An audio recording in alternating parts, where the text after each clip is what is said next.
say coming out of school, I felt super lucky to, first of all, be hired by LucasArts by some colleagues of mine who went to the same school, and to walk into this building and see all the concept art for this game on the walls. I was like a kid in a candy store. It was instant, euphoric inspiration, and I just felt like the luckiest guy in the world coming out of school, getting to work on a project of this caliber. It was beautiful. I don't know if people agree with me. That was my idea of, what do they call something that makes you barf? Something you take, drink that makes you... No, not expectorant. No, it's like... Epicac. Epicac. That's the like syrup. A verbal epicac. Yeah. Manny talks about the stuff they pack canned hams in, because it's always grossed me out, that weird gelatin. Everyone would have a different thing that they'd bring up that would make them barf. Right. What's yours? Yeah. Ipecac. Oh, look at that. It sounds like what you do when you eat it. Ipecac. Yeah. I don't know how players are supposed to figure out this puzzle, that you have to fill the floor with regurgitated gelatin. It's not the first thing that jumps into people's minds. Where the hell did you get that? I forgot there was I thought there was I forgot there was a regurgitated gelatin puzzle in the game. That's a standard thing, right? Mm-hmm. Remember one day Tony came into the studio and he had a silk shirt on, and on top of the silk shirt he had a sort of a little sweater, sleeveless sweater. And we were recording and it was like, God, what are we hearing? And the engineer's like, oh, I think it's a sweater. And we're like, hey, Tony, can you take your sweater off? Takes the sweater off. Back to rolling again. Sound's still there. So he took his sweater off and went back to rolling, and turned out it was a shirt that was making the noise. And we were like, Tony, it's the shirt. It's a silk shirt. And so he's like, it's okay. I got a t-shirt on underneath. So he was down, just stripping down. He was stripping down into his t-shirt, and did the rest of the session in his t-shirt. But that was the thing with Tony, is he just loved, he loved working. And for part of the production, he was shooting at night on a movie, and there were a couple of days where he came in and he only had like a couple hours of, a few hours of sleep. And I remember saying, like, we can reschedule the session, and he's like, no, let's do it. And he always was there to give it his all. Yeah, I remember having to get extensions. That was like my favorite. Yeah. Oh yeah. No, I would have to go in because I'd be the same thing. Because I always advocate for the artist, and I did. I mean, that's why I loved working with Tim. He's so creative, and so we would talk and collaborate. And then when I'm like, no, look, this is the date, because I'm trying to say the date, and then he did the the ship story, and so then we had to go get more time. And I was like, well, how are we going to do that? And then he was like, here's my technique.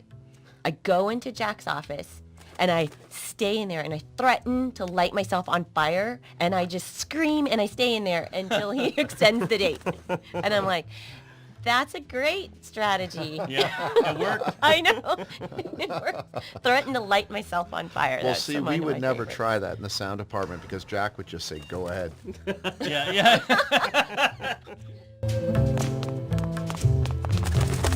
We haven't done it in too many games, but having a year transition between things and changing the location and letting you pick up friends and travel, like, just allows you to have so much character development, where Totally. Manny and Gladys have now been through a lot of stuff together, and they're in different clothes, which is they're in different jobs, and they've moved from town to town together, and just starts to build this real friendship between them, which is nice. And I think I realized I'm going to put 4-year transitions in all games from now on, just so we can have that kind of relationship building. One of the standard things that happens in noir is a guy meets a woman that just spirals him into a world of shadows and intrigue and stuff like that. And sometimes it's because it's a femme fatale who's up to no good, and sometimes it's also a totally innocent woman who just happens to be on this path that she's in sort of trouble, and he gets pulled into it. So you meet Meche in this world, and it spins Manny off into this whole different path. But it's really, for some reason, it was important to me that Manny was actually partially to blame, or feel like he was partially to blame. Right. Like he thought he had caused her to lost. Right. When it was actually more Domino's fault that she got sent off. He stole her number 9 ticket. Well, you didn't want to blame the woman, like Well, no. say Double Indemnity does, or Yeah, where she was actually scheming and Yeah. and yeah, where this is more just someone who Manny feels like he has caused misfortune to come to. Right, or Maltese Falcon does, for that matter. Yeah. I imagine these pigeons being all over the game, everywhere. And they just showed up in a couple places, and it made me sad. I think I wrote up a crappy bug about that. And I said, we want more pigeons. Thank you, man. Thank Closed. I think we ran into the polygon limit, and we could only have so many. The pigeons, We're because alpha flats. There were many, many alpha yeah, but there flats. were a lot of them, and they were actually some of the highest poly things in the games. It's my fault. Because I think every bone got built on the pigeons. They were actually really fun to animate. Yeah, the pigeons were a real fiasco. It's kind of Sorry, hard. Alex. It was my first Well, experience. I appreciate this finally brings some closure to the pigeon situation. I think I'm answering your bug right now. Right now. I'm going to go close back this and bug check this out. off. that was also my first experience animating something and not knowing how it was going to be used. So that was kind of like a different mental shift for me. And it was just the first time I had to make a bunch of idles and loops or, takeoffs and lands that all had to work together. It was pretty interesting. I remember swearing. Oh my God! Look at that. I forgot about this set. That looks like a painting or something. It's very neat. Yeah, this is one of the. Yeah, when you get a Peter Chan drawing, this one was a Widowmaker as well, where you just thought, how does that pipe go into that? Things didn't quite line up. I was going to say that environment with the pipes in it, it almost had like a Day of the Tentacle or Sam and Max feel to it. There's a lot of distortion in the pipes and Yeah, felt a little more wacky than what we see in the rest of the environments. no, definitely. Or the big wall of concept art that was like Chan art. and 15 feet tall, and you'll see on the internet, probably see some of it on the special edition of these pencil drawings that are, and you only get to see them one at a time. But there were hundreds of them, and they were all pinned up to this giant corkboard. Yeah, it's like that was- wallpaper. Like wallpaper. Yeah, Yeah. It was amazing to see this beautiful art transform from these pencil drawings Concepts. on the wall into the game in front of you, and It kept the style in a lot of cases. I mean, some of the things were the 3D scenes were faithfulness. amazing. Yeah, the faithfulness to those original Peter Chan drawings Yeah. is incredible. One of the cool things about this game too is that there's a few characters that actually went through costume changes throughout the game, which was a nice detail. No, and it really gives you a sense of time passing. There was no. This is a really boring fact. I'm going to share it anyway. There's no inventory combinations in Grim Fandango. You can't use an object with another object in your inventory. Oh, that's right. So if you want to put the bone in the bone grinder, you have to put them in this receptacle in the room. Another weird mechanical contrivance from my own head. A handheld snow grinder that would plug into a giant snow grinder. I'm sure they have those, right? Wait, what's a snow grinder? It's like a fake, like to make fake snow for the show. And this is what I'm talking about. You can't use the hand with the snow grinder. Oh. So you put the snow grinder down and then put the hand in it and then pick it up. And that's how you combine. This is a one object combination puzzle we have. I don't know why the lid on it closes. That was like really important technically. I relied on Tony Plana to improvise a lot of Spanish because I didn't write any of the Spanish dialogue.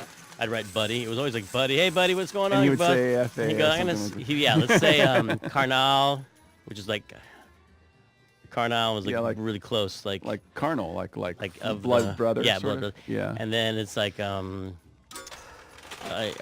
think he calls it hermano, like brother, in a few places. And also the Icole. And then there's a really bad word for goat, which he's like, oh, in Cuba, he's a Cuban actor, and he's like, it's not that bad in Cuba. In Mexico, that's a swear word. But I mean, here it's, so there's some Spanish in here that might be not for children. Need a rating. Yeah, I need a rating only in Spanish. I think he's doing army. I think that's his deal. He's doing like Right. Yeah. No, I Soldier get Boy. it. Yeah. It's like Gomer Pyle. Yeah. Kind of like Gomer. Not Gomer. No, he's doing Well, I mean, not Gomer specifically himself, but that sort of world of humor. Like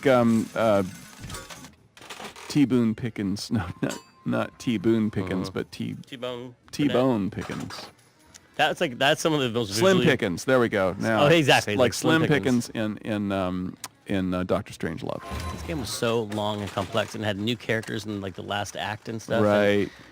I was like, how do we make so much complexity in in 3 years? I know it sounds like a long time to people who don't. A lot of it was that it was double through. It was like 6 years because we also worked all night for 3 Right. years. That's true. We worked all day and all night That for is 3 years. true. It's like a 6-year project. And for the good of the games industry, we try not to do that anymore. And people thought when the game was going late, like it took longer than it was not. It was supposed to take like a year, not like 3 years. Yes. And people wanted to do it episodically. They're like, let's just release it episodically. But who knows what would happen if we had done that? Because it might not have made Act 2 or Act 3. Mm-hmm. Because of the way things are changing at the company. Clint, I want to bounce off like what you're saying before about the passion that everybody had, because it is. I remember us all just, it was no big deal to stay the night sometimes, especially towards the end, because we were all just trying to fix whatever bugs there were and just make it better and polished. And I remember some of the conversations that you and I would have about just organization and making sure that, the creative process was supported. Yes. And all of that, and it just was nice that we all cared about our areas so much, Absolutely, Leslie. I think that was really what I was trying to say earlier, is that the goals that everyone set were so high, and then they became internalized as the bare minimum. Right. So even though they were beyond necessarily the Call of Duty, if you will, right. They were still viewed as must-achieves. Oh, yeah. And I think that's like a given on a Tim game, though, right? Yeah. Because his creative, bar is so extremely high. And you see him working so much that you just can't, you can't help it. And especially when you see the game and the story that you're working on, and you want to make sure it's the best. That's right. And you can, every little nuance, I mean, just the music, and like you said, the attention to detail, just those birds, the flapping, it's just amazing.